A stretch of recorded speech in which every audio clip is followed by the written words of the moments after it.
Hello everyone, and welcome to another video. If you didn't notice in my other video, or if you didn't watch it, I recently purchased a green screen to use in my videos. So if you like the way this looks, let me know. Leave a comment, and if you think it looks better this way, because I heard from some of you, you were saying that in my old videos how I had like the box around me. The box was kind of blocking out some of the text that you were trying to see in the background, so I thought maybe a green screen would take care of that sort of thing. So if you like the way this looks, let me know. Leave a comment, and I'll keep using it. Okay, let's go ahead and get started today. This lesson is going to be,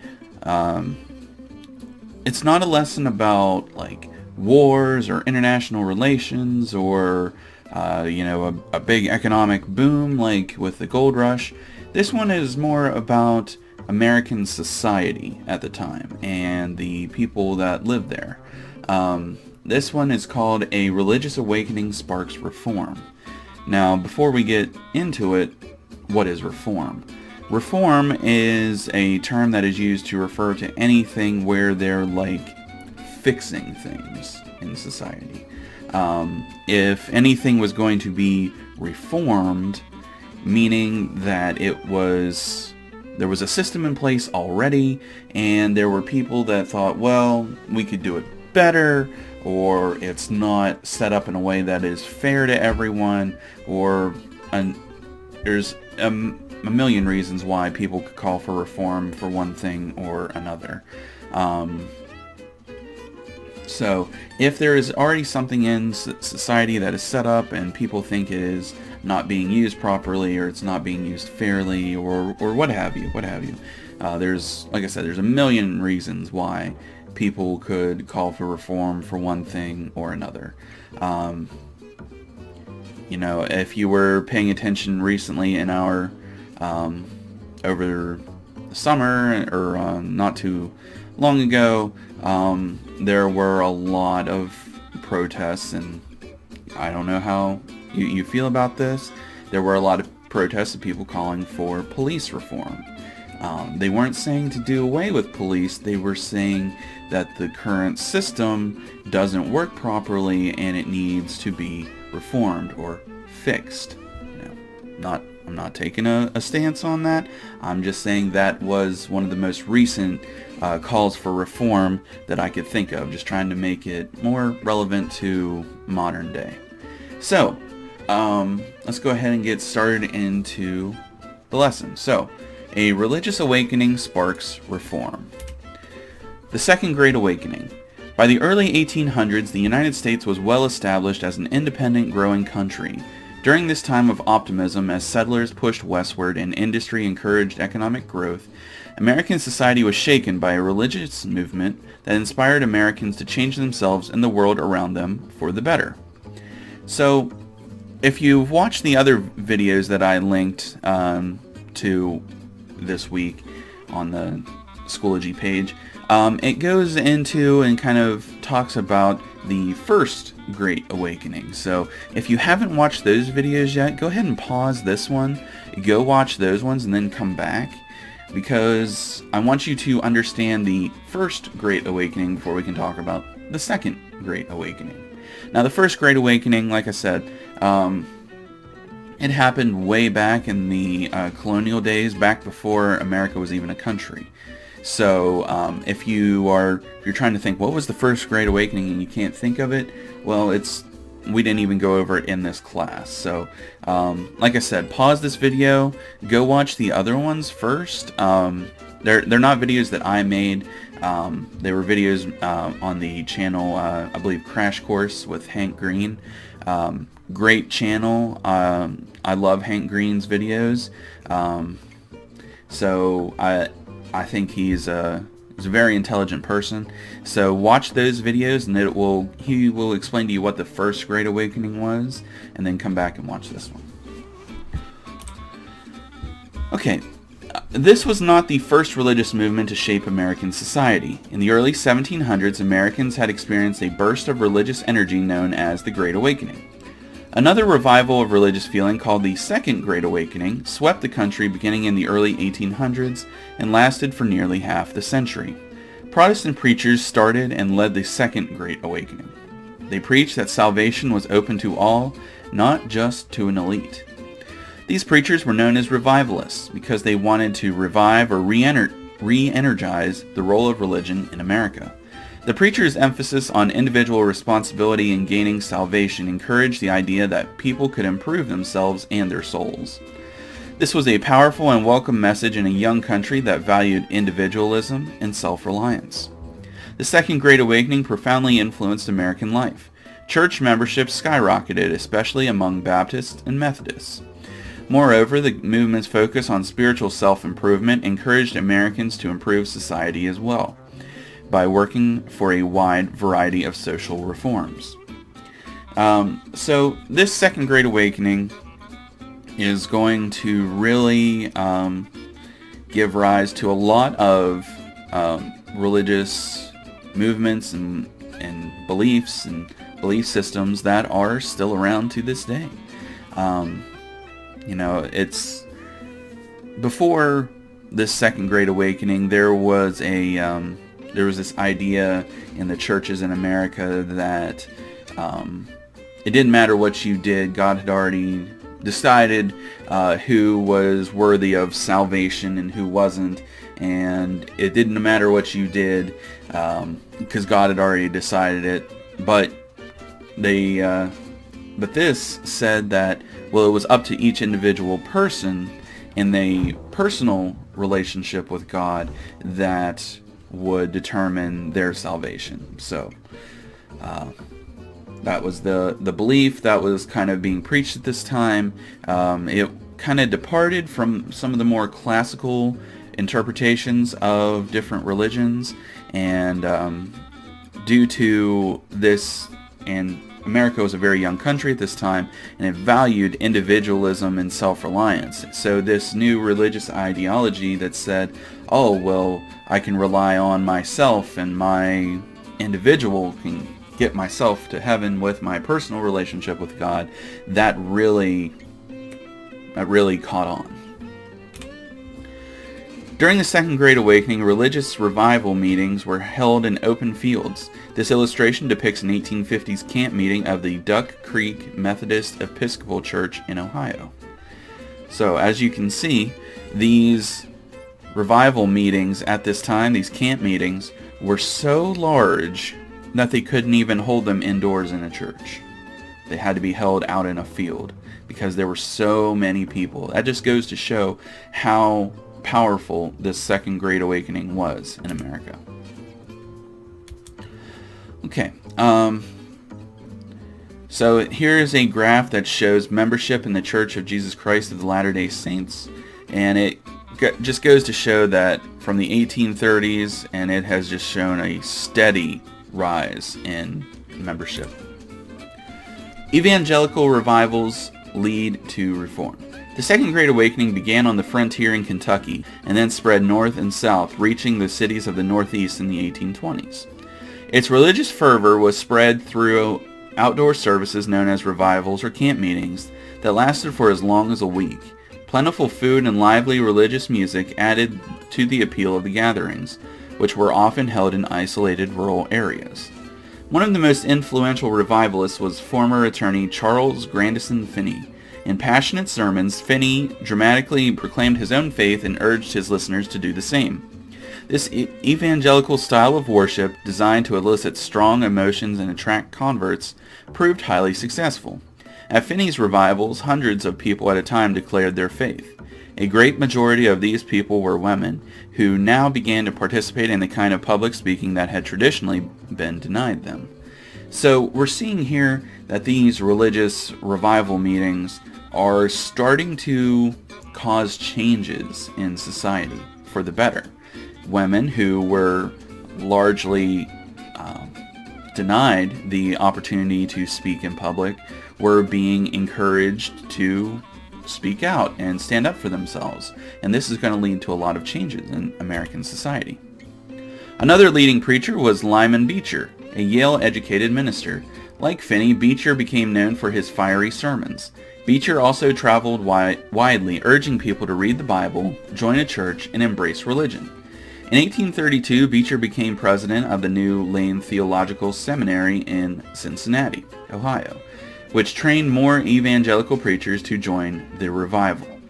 All right, I want to talk about this term here for just a minute. Theological.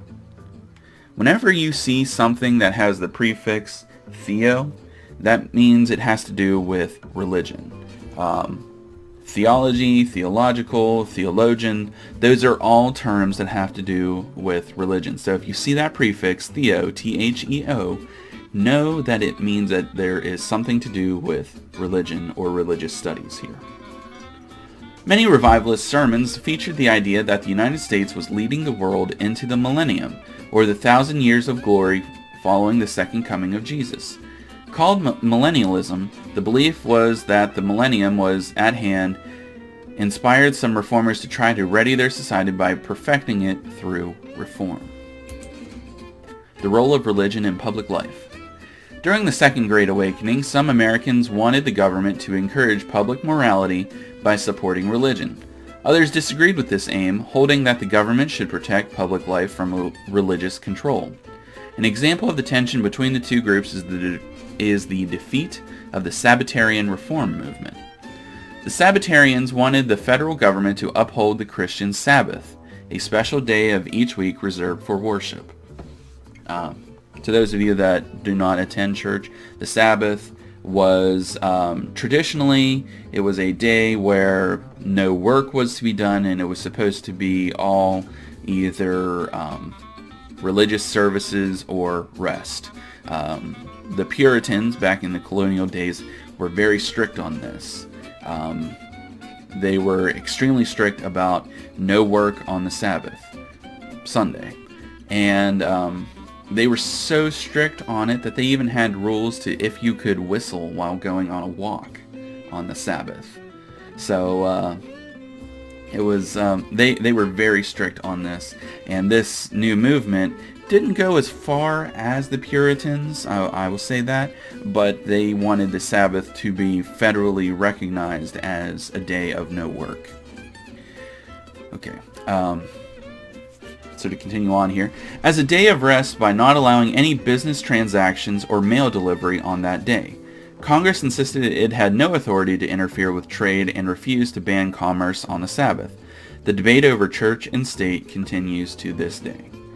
Yes, to this day we still have groups and people who want to enact public legislation or rules or laws in our society where their basis for wanting these new regulations is, well, my religious book says so. Well, in our Constitution, we have what is called the Free Establishment Clause. Now, you get more into this in your civics class whenever you're senior, but to keep it short, I'm sure everybody's heard the shorthand phrase, separation of church and state. Well, that phrase, separation of church and state, is a summary of the Free Establishment Clause. The phrase, separation of church and state, is actually not in the Constitution itself, but the Free Establishment Clause is. And what the Free Establishment Clause says is Congress shall make no law respecting an establishment of religion. Essentially meaning that Congress can't use religious teachings or religious beliefs as a basis for a law. So, going back to the lesson here, that is why they could not support this Sabbatarian request to recognize the Sabbath, because Congress would be making a law respecting an establishment of religion. African Americans formed their own churches. The Second Great Awakening helped spread ideas of spiritual equality. Many preachers of the Second Great Awakening welcomed African Americans at their revivals. However, some African Americans established their own separate churches. Led by a former slave named Richard Allen, a group of Philadelphians formed their own church in 1787. African Americans in several other societies did the same. In 1816, these churches united to become the African Methodist Episcopal Church. By 1826, the AME Church had nearly 8,000 members. Religion had a special significance for enslaved African Americans, who regarded the biblical accounts of the Israelites in bondage as a metaphor for their own captivity. Religion also offered the promise of eternal freedom after a lifetime of oppression. African American hymns, called spirituals, gave the enslaved strength to deal with the difficulties of their lives. For some, the tension between religious ideals and their cruel captivity inspired them to revolt against their oppressors.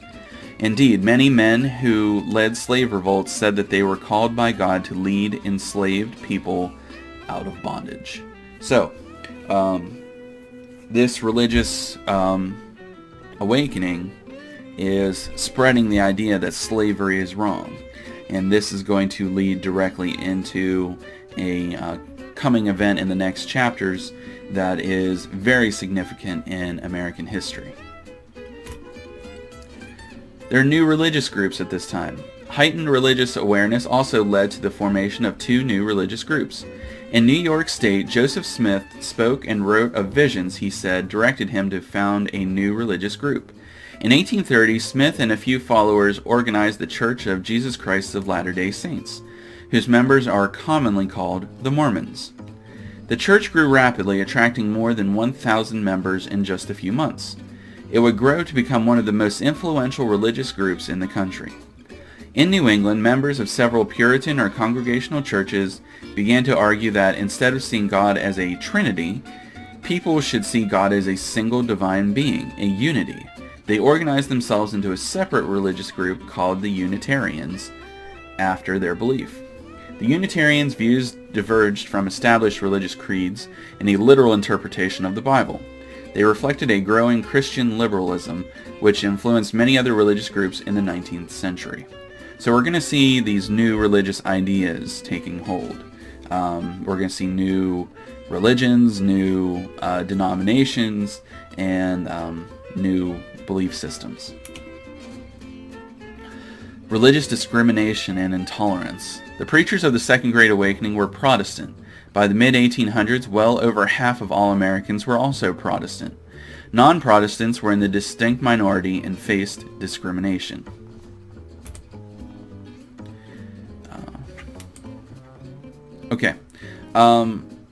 Coming up, we're going to be talking about how the Mormons essentially had to move because they were facing so much discrimination.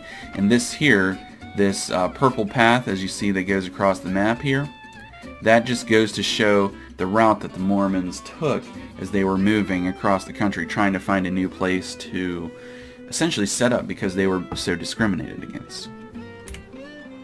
Mormons are pushed west. Many Americans were wary of the new Mormon church. Mormons isolated themselves in their own communities, where they followed practices that were frowned upon by their neighbors, such as allowing men to have more than one wife. Further, the Mormons became economically powerful because they held land as a group rather than as individuals. They also voted as a group, which gave them political power. The Mormons' power angered their neighbors. As a result, wherever they set up communities, their neighbors tried to chase them away, sometimes using violence. Mormons were chased out of Ohio and then Missouri. They sought refuge in Illinois, founding the town of Nauvoo, which grew rapidly. In 1844, Joseph Smith declared his intention to run for president. Many non-Mormons were outraged. In the ensuing violent conflict, Smith was murdered. So, why do you think, and I'll give you a moment to think about this, why do you think Joseph Smith and his intention to run for president was so outrageous? Go ahead and pause the video to ponder that for a moment. The reason that these people were so intimidated by Joseph Smith's willing to run for president was that, if you read up above, the Mormons all voted as a group. They all held land as a group. And if he already had this big group of people that were going to support him no matter what, well, he would probably win. So that's why they were so threatened by this. And there were already people that did not like the Mormons. So the fact that the leaders of the Mormons might become the president was very intimidating to these people. Now, I'm not trying to justify him being murdered, of course, but that is why it was so outrageous. Catholics and Jewish people face discrimination. Members of the Roman Catholic Church faced particularly harsh discrimination in the early 1800s. Many Protestants viewed Catholicism as incompatible with American ideals of democracy. They believed that Catholics would choose loyalty to the Pope, the leader of the Roman Catholic Church, over loyalty to the United States. "Down with popery," yelled Protestants in Philadelphia as they rioted against Catholic worshippers, echoing the sentiments of many Americans across the country. Moreover, most Catholics of the time faced discrimination for another reason: their poverty. Many were poor immigrants from Ireland. Because they had little money, they would work for extremely low wages, which threatened other workers. Because Irish immigrants arrived in increasingly large numbers, many feared they were growing too powerful. Those who opposed Catholic immigrants were known as nativists. So Catholics and Jewish people are going to be facing discrimination here because they simply did not go along with this Second Great Awakening. You know, they held to their more traditional views, and people were upset with them because all of the people that were following the Second Great Awakening thought that they were embracing these new reforms and everything that were necessary for the country. And all of the Catholics and the Jewish people, they did not go along with it. So they saw them as a threat to these reforms that they were trying to pass in the country. Jewish people also faced discrimination. Until late in the 19th century, state constitutions from New England to the South required public officials to be Christians, sometimes specifically Protestant. Jews were then barred from holding office. In the early 1800s, there were only about 2,000 Jewish people in America, mostly clustered in Rhode Island, New York, and Pennsylvania. In the 1840s, when Jewish people came to America in greater numbers to escape political unrest in Europe, Americans often ostracized them. Now what it means to ostracize someone, I know that's kind of a strange term you may not be familiar with. If you ostracize someone, you treat them differently. You don't go around them, you kind of isolate them. You know, that's what it means to ostracize someone. You're being prejudiced against them. You're discriminating against them. You don't want to deal with them. You don't want to do business with them. You don't want to socialize with them. That's what it means to ostracize someone. Utopias and Transcendentalism. In the early 1800s, many Americans turned to Protestant churches, while some formed new religious groups. Still others sought different routes to try to fashion a more perfect society. Utopian communities aspire to perfection. Now, before we get into this, there's another strange term I want to talk about for just a second you may not be familiar with, and that is utopian or utopia. This is a term that is used to refer to a place that is supposed to be perfection, paradise.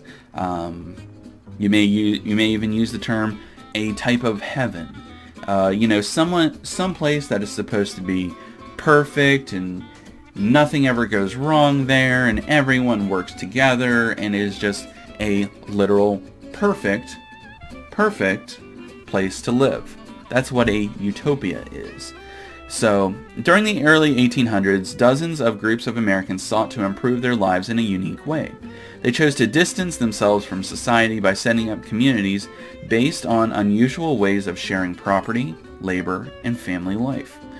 These settlements came to be called utopian communities, or utopias, because they aspired to be perfect communities.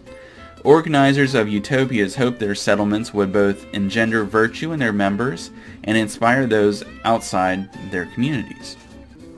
Two well-known utopian communities were New Harmony in Indiana and Brook Farm near Boston.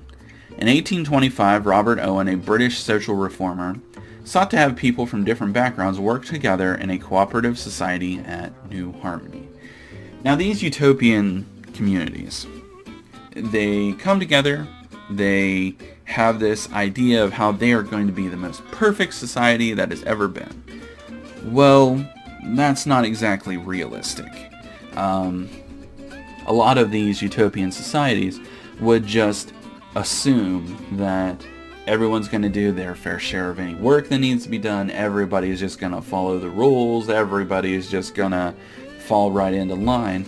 And sure, if people did that, these would work fine.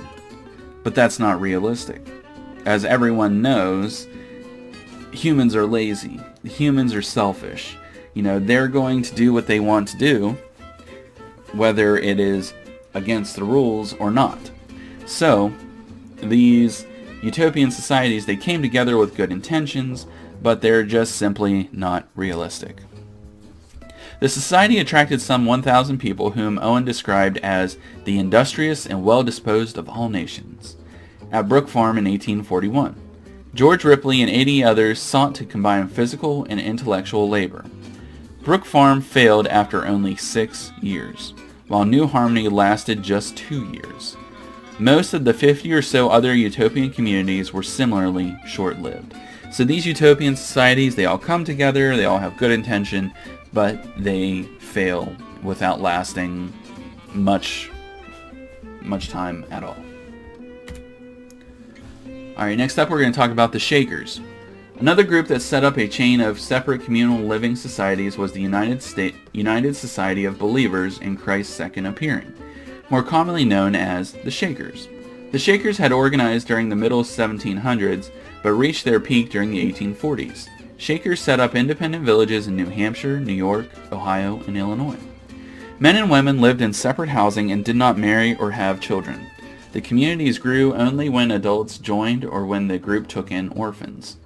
The economy flourished because of the Shakers' careful attention to high-quality crafts and farm produce. Remnants of their settlements still exist today. So the Shakers were a split-off group, from the Quakers.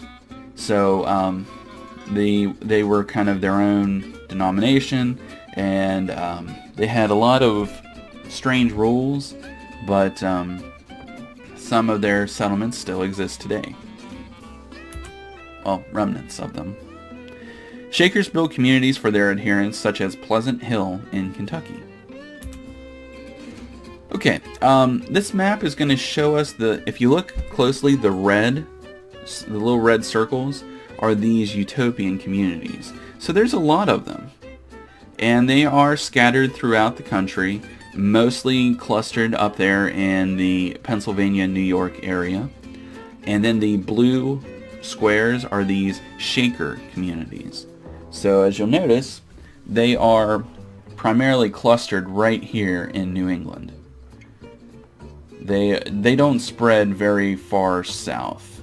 They get down some into Kentucky, but they are mostly clustered in the north. The new philosophy of the Transcendentalists. In New England, a group known as the Transcendentalists developed a new way to look at humanity, nature, and God, and the relationship among them. They were called the Transcendentalists because they believed that people could transcend or go beyond logic or tradition in order to reach the deepest truths. They believed that individuals should listen to nature and their own consciences, instead of religious doctrines, to learn the truth about the universe. So these people, the Transcendentalists, are what are known as humanists, that they don't necessarily believe in religious doctrines, but they feel that humans can essentially figure out the universe. Ralph Waldo Emerson, a former Unitarian minister, was the leading Transcendentalist. He celebrated the interplay between the individual and the universe in sermons, essays, and poems. Within man, Emerson wrote, is the soul of the whole, the wise silence, the universal beauty. Emerson gathered a group of men and women who met regularly in his Concord, Massachusetts home to read and talk about ways to develop a rich spiritual life for individuals and for society. One of Emerson's most important followers was Henry David Thoreau. In 1846, Thoreau was jailed after refusing to pay taxes to support the Mexican-American War, which he viewed as immoral. Thoreau explained his thinking in a landmark essay, Civil Disobedience, in which he argues that a person must be true to his or her own conscience, even if it means breaking the law. Civil Disobedience provided inspiration to later leaders who fought for civil rights around the world and is still widely read and admired. Henry David Thoreau's essay, Civil Disobedience, like it said here, people still read and follow those words today. A person must be true to their own conscience, even if it means breaking the law. So he is saying that a person's conscience should weigh more on their decision making than the law. Alright guys, we only got a little bit more to do. Let's go ahead and power through. I know this video it's running kind of long. I do apologize for that, but I just wanted to go ahead and get it all taken care of. So, public education reform. The spiritual self-improvement inspired by the Second Great Awakening encouraged campaigns to improve and perfect society as well. Soon, many Americans began to put their religious ideals into practice by working to reshape or reform parts of American life.